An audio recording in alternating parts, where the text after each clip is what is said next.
woman stands on a train platform. She has two little girls beside her. She just found out that the husband she thought was taking her to Thailand to start a new life had already married someone else there.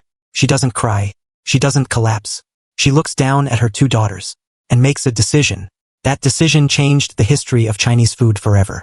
Hey everyone, and welcome back to the channel. In today's video, we'll be recapping one of the most quietly inspiring films of 2025, The Dumpling Queen. This is not a love story. This is a story about a woman who was abandoned, broke, and alone in a city where nobody understood her, and who built an empire with her own two hands for the sake of her daughters. Before we start, be sure to subscribe and leave a like to support the channel. Now, buckle up. It's about to get cinematic. The story begins with Jian, a woman living in a small village near Qingdao, China, during the 1970s. She lives with her mother and her two young daughters while her husband works hundreds of miles away in Thailand. Their marriage was never accepted by the husband's family, forcing the couple to live apart for years. Despite the distance, the woman never loses hope. She believes every sacrifice is temporary and that one day her husband will come back for them. Until then, she quietly raises their daughters while waiting for the future they had promised each other. After years of separation, that future finally seems within reach. The husband sends word that he is ready to reunite the family. He asks the woman to bring the children to Hong Kong, where they will leave for Thailand together and start a completely new life. The night before leaving, the entire family gathers around the kitchen table to make dumplings one last time. Her aunt quietly hands her a small piece of paper with a phone number written on it. It belongs to her cousin, who lives in Hong Kong. The woman slips it into her bag without thinking much about it, convinced she'll never need to use it. The following morning, the woman boards the train with her two daughters. Although she owns very little, she carries something far more valuable: hope. She believes she is finally traveling toward the life she has dreamed about for so many years. But the moment she arrives, everything falls apart. The husband is waiting at the station, but he isn't alone. Standing beside him is his mother.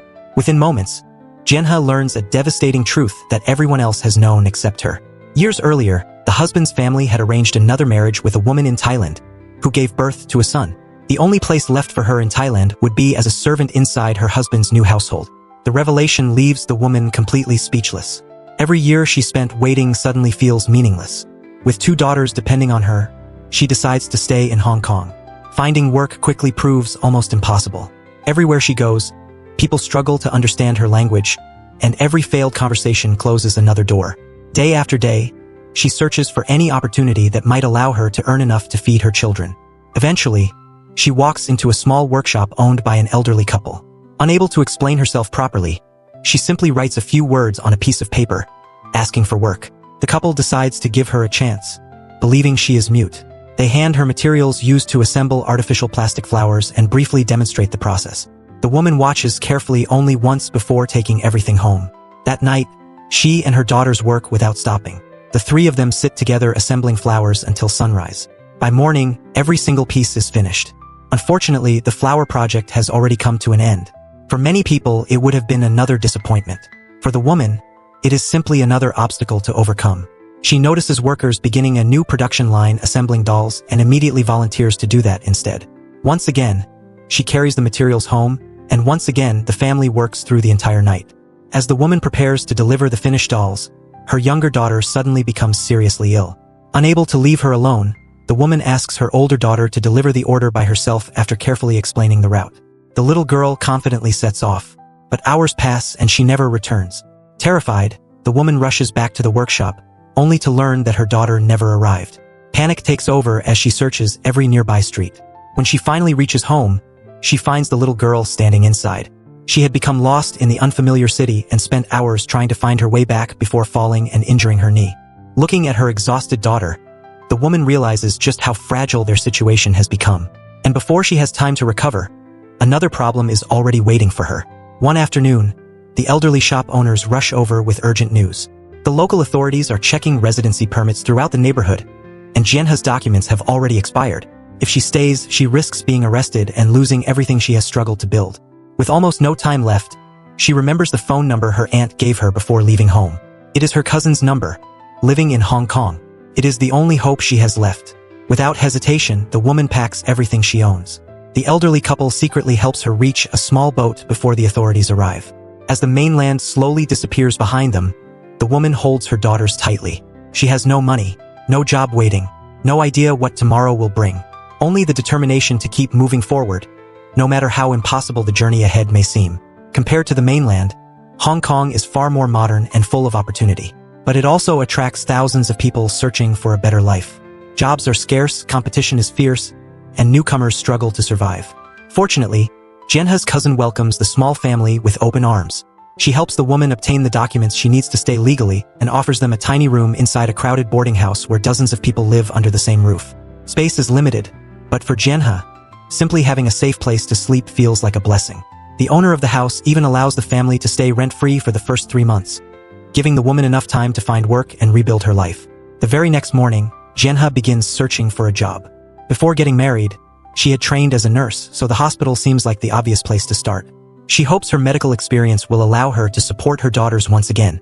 Unfortunately, new government regulations prevent recent immigrants from working in public hospitals. Instead of giving up, the woman spends the rest of the day walking through the streets, entering every shop and restaurant she can find. Late in the afternoon, she notices a restaurant looking for kitchen staff. Without hesitation, she steps inside. The manager leads her to the back of the building, where mountains of dirty dishes are stacked higher than the sinks themselves. The woman accepts the job without hesitation. That evening, she returns home carrying her first bit of good news. Although the salary is small, it is enough to keep food on the table. She immediately enrolls both daughters in school, determined to give them opportunities she never had. But she also understands that one job will never be enough. The rent-free period will soon end, and supporting 3 people in Hong Kong requires far more money than washing dishes can provide. Her cousin soon introduces another opportunity. An elderly woman living nearby suffers from diabetes and requires daily injections before sunrise. Because Jian has nursing experience, she can perform the treatment every morning for extra income. Once again, the woman accepts. From that day forward, she wakes up around 4 o'clock every morning. Before the city begins to stir, she quietly spends a few moments praying, asking only for enough strength to make it through another day. She then visits the elderly woman, administers the injection, and walks directly to the restaurant before dawn. Most people would already consider that a full day's work. For Jian, it is only the beginning. At the end of her first month, she receives her salary. Instead of spending it on herself, she carefully separates the money into small piles. One portion covers food, another covers school expenses. The remaining amount is mailed back to her mother and younger sister in Qingdao, who still depend entirely on her support. Even after being abandoned by her husband, Jian refuses to abandon her own family. As time passes, the people in the boarding house start to grow fond of Jian and her daughters. One resident, however, constantly causes trouble. Rather than working, he lives off his wife's income while regularly abusing her. The arguments become so common that everyone in the building hears them. One evening, another tenant finally steps in and confronts the man. During the confrontation, the woman learns something unexpected. The man's wife earns extra money by cleaning city trams late at night after finishing her daytime job. She immediately asks how she can apply. Not long afterward, she begins working a third job. Every night, after finishing at the restaurant, she boards empty trams carrying nothing more than cleaning supplies. By the time she finally returns home, only a few hours remain before she has to wake up and begin the entire routine again. Then one ordinary afternoon, everything changes. One morning while cleaning the restaurant, she bumps hard into a man she didn't see coming. She slips, hits the ground, and scrapes herself badly. But she gets back up and keeps working. She can't afford to stop. Days pass and the pain doesn't go away, it gets worse. She keeps pushing through it, smiling at nothing, gritting through every shift, until one day her body gives out completely and she collapses. The hospital tells her she needs a full month of rest. Jian sits with that news and feels the ground disappear under her feet. A month without income means no food on the table, no rent, no money home to her mother and sister. She has 2 daughters depending on her entirely and no one to call. Just at that moment, when everything feels impossible, she meets an elderly man outside. He sees her sitting there looking lost and broken, and without asking too many questions, he simply offers her family some sweets. Then he takes her gently to the food court near a busy ferry terminal where thousands of workers and children pass through every day. Jian looks around. People everywhere, buying food, eating, lining up, and something clicks. She knows how to make dumplings. She has known since she was a little girl. Her mother's recipe, passed down and perfected. Everyone who has ever eaten hers has said the same thing. They're the best they've ever had. So she decides to take the biggest risk of her life. Using nearly all of her savings and with the help from the elderly man, the woman buys flour, pork, vegetables, and a few simple cooking supplies. Every dumpling is handmade inside her house. Instead of sleeping, she spends the night preparing food. Before sunset the following day, She carries everything to the food court. She finds a small corner and begins selling hot fresh dumplings. But it was harder than expected. First, no one stops by. Some walk past without even looking. Others choose larger food stalls they already know. But Jian refuses to become discouraged. She believes that if people taste her dumplings once, they will come back. Slowly, that's exactly what happens. A handful of customers becomes dozens. Dozens become long lines. People begin recommending the tiny dumpling stall to coworkers and friends. Workers finishing late shifts discover they can always count on the woman to serve them a hot meal before the last ferry departs. No matter how late it becomes, she never leaves early. She stays until the final passenger boards the last boat every single night. Her reputation spreads across the harbor. But success brings new problems. Street vending at the ferry terminal is illegal. One evening, government officers arrive to remove the vendors blocking public walkways. Within seconds, panic spreads through the market and the vendors gather their belongings to run. They get away that time, but the next time the officers come, everyone is caught. At the police station, the officers go through the stalls one by one. Jian doesn't make excuses. She stands up straight and tells the police officer her situation plainly, that she is a single mother, that she sells dumplings to put her daughters through school, that she is not trying to cause trouble. She apologizes, but she doesn't ask for pity. The only thing she asks for is her daughter's school bags back. The officer looks at her and the other vendors. He tells them to pay a fine, but instead of confiscating the stalls and sending everyone away empty-handed, he hands everything back. For Jian, that moment means everything. They were punished fairly, but they were also seen as people trying to make an honest living, not criminals to be shut down. She walks out with her daughter's school bags under her arm, her fine paid, and her stall intact. The next day, the same officer returns to the terminal. This time, he isn't there to enforce the law. He's there as a customer. He comes from Qingdao too, and wanted to eat dumplings. From then on, he becomes one of Jian's regular customers. 5 years later, the ferry terminal undergoes redevelopment, forcing every food stall to leave. Rather than giving up, she rents a small shop near a popular amusement park. The location attracts families instead of commuters, introducing her dumplings to an entirely new group of customers. The woman no longer struggles to sell every dumpling she makes. Instead, she struggles to prepare enough before customers begin lining up. What makes them special isn't just the recipe. It's that Jian actually listens. Every customer who has a comment, the skin is a little thick today, the filling needs more ginger, this one was slightly dry. She takes it seriously. She goes home and adjusts. She never gets defensive, never dismisses anyone. She treats every piece of feedback like a gift. Over time, that attitude builds something that no amount of advertising could buy. People trust her dumplings because they know she cares. They feel it in every single bite.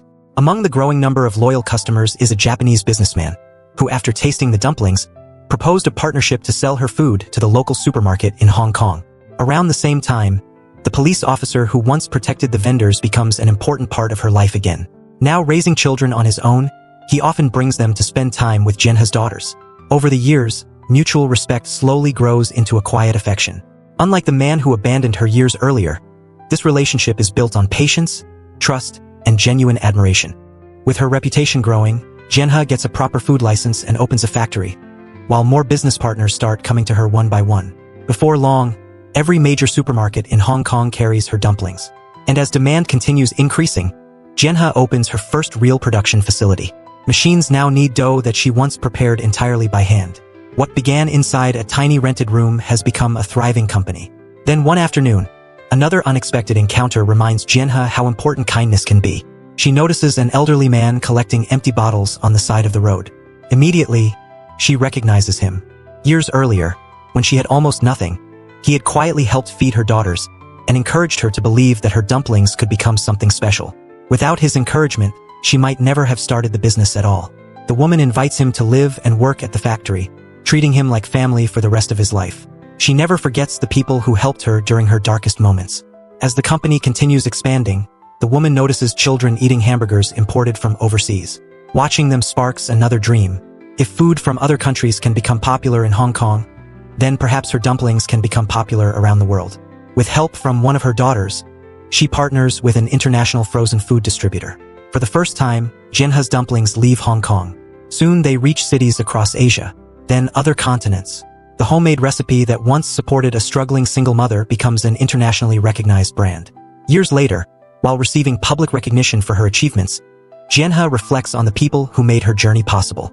She remembers the elderly couple who offered a stranger her first job, her cousin who gave her a place to stay, the neighbors who introduced her to extra work, the officer who treated her with compassion instead of punishment, the old man who convinced her to believe in her own cooking. Every act of kindness became another step toward success. The woman returns to the old ferry terminal where everything began. The crowds are different. The city has changed, but the memories remain exactly the same. She remembers the nights she waited for the last ferry, the long hours spent making dumplings by hand, the fear of not knowing how she would feed her daughters the next day. Looking back, she realizes success was never built in a single moment. It was built one difficult day at a time, one decision after another, one dumpling after another. Jian passed away in 2019, leaving behind far more than a successful business. She left behind a story that continues to inspire millions of people.